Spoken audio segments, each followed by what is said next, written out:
It's also our perception of what business is. That's a big thing. Business in the minds of many, and through my consultation work, I find that for startups, business, the understanding of business is that I must dress in a particular way. There's this whole collar and tie. There's this whole looking formal, driving a Mercedes-Benz or a BMW. It is then regarded more as a status symbol.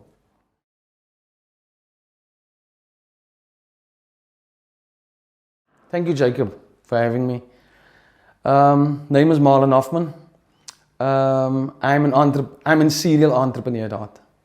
I think it started when I speak old language in standard 9.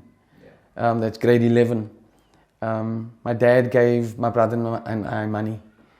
I ended up taking my money, and with my mom and my brother, we bought a little car.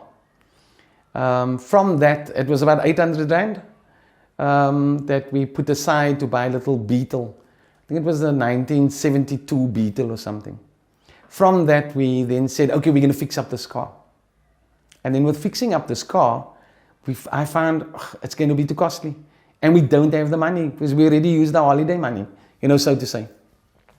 Then it ended up that we broke the car into bits and pieces. The doors and all this. And I then decided to break up the car and to sell parts of the car. Let's just say that 6 years later, that business that started out of 800 Rand sold for about 400,000 Rand. Because then we bought 3 cars after that. And then we bought 5 cars. And we then moved into a premises. And we opened up a little shop, etc., etc. So entrepreneurship is being an entrepreneur is who I am. Before I sort of formulated or I understood what the term means. So, and I use this entrepreneurship in every part of my existence, every part of my life. Rearing kids, my kids. The way I looked at developing and growing in my studies and even in my job situation. So that's the entrepreneur part of me. So I'm a dad, I'm a husband, I'm an academic, I'm a researcher. And I think most importantly is what I want to see myself as, or see myself as passing on the baton or passing on the torch, the entrepreneurial flame into our youth in our communities.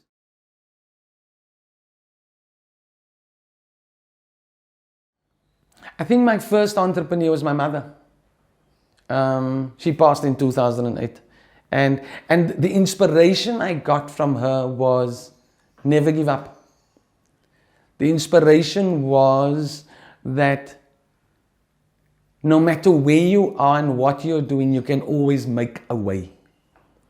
And that sort of tenacity and perseverance, I've only come to realize and label it later in my life, and that added to this entrepreneurial spirit that I have within me, is that I can always make it work. No matter what I want, if I put my mind to it and I can make it work, then it will work. So yeah, she's my greatest sort of, she's been my greatest role model in terms of what my entrepreneurial existence is about.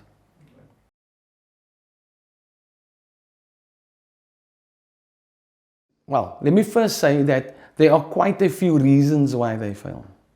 When I look at it from a theoretical point of view, if I look at the requirements to become an entrepreneur, and especially link it to government funding, I find that the government funding was a good incentive to start a business, irrespective if I had passion or not, irrespective if I had belief in this business a lot or not. It was more a matter of fulfilling a financial need within myself. And when we look at the statistics of failure, we only tend to look within the formal economy. There is a huge informal economy that we can learn from, And we don't tend to step into that economy. So when we look at the smaller percentage within the formal economy, we then have this idea that there are many businesses failing. So are we looking at this from a statistical exercise, or do we look at this in reality? You know, if we walk around in the street, the guy that is on the side of the road that peddles his wares, and then you see him at 5 o'clock packing it into big boxes, you know, these plastic containers, and then he just gets somebody to store it for him for the next day. And then he picks it up again, and 7 o'clock he's on the road again. It's also our perception of what business is. That's a big thing. Business in the minds of many, and through my consultation work, I find that for startups, business, the understanding of business is that I must dress in a particular way. There's this whole collar and tie. There's this whole looking formal, driving a Mercedes-Benz or a BMW. It is then regarded more as a status symbol, you know. And we tend to look at, funnily enough, we tend to look at entrepreneurs that are sort of outside of our country. You know, if I ask, even if I look at exam papers, if I look at assignments, from the following entrepreneurs, who do you choose? And then the list would be Elon Musk, and then it would be Bill Gates, and it would be Richard Branson, etc., etc.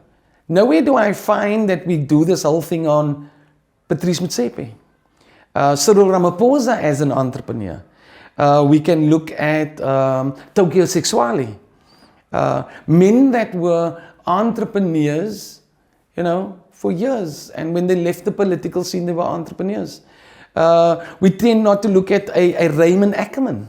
We tend not to look at our local township entrepreneurs that has made it big in the taxi industry, that has made it big in your local communities.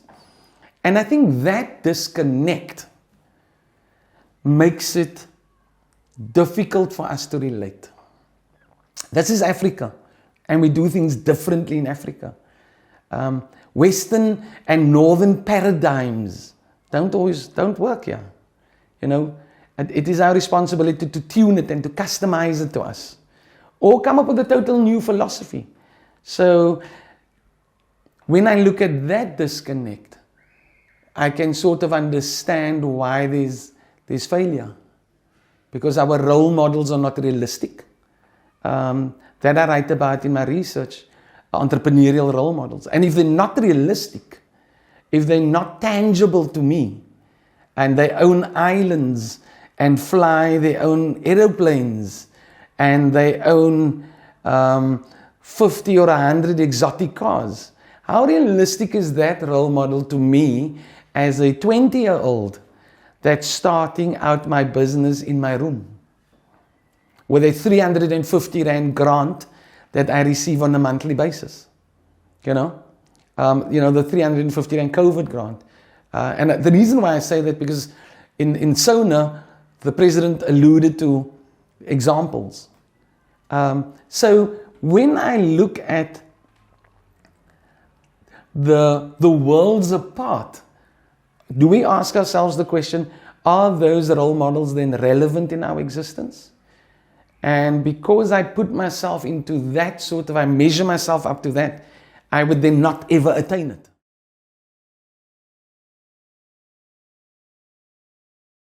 I found that our general population in our communities, entrepreneurs are sort of frowned upon when you start out. Because how are you going to pay for your house? How are you going to pay for your car? How are you going to do this and the other? You know, why didn't you get a job? Because a formalized job or a job at an institution is going to pay you a monthly salary, and you don't need to. So that in terms of that emotional and that subjective norms pressure that comes from our family and friends and our community, that already sets me aside in taking risks. Because now I'm doing it without the support. We can speak about the other risks. Yes, financial risks need to be taken, calculated risks. But there also comes a time when calculation will no longer be a sort of in part of that decision-making process. Calculation stops somewhere. The probabilities and the possibilities stop somewhere. Then it is the experience and the gut of the entrepreneur that then kicks in. And because we're moving into the unknown, it is now you need that sort of characteristic within you to go, I need to take this risk. And if I'm risk averse, I will stay away from it completely.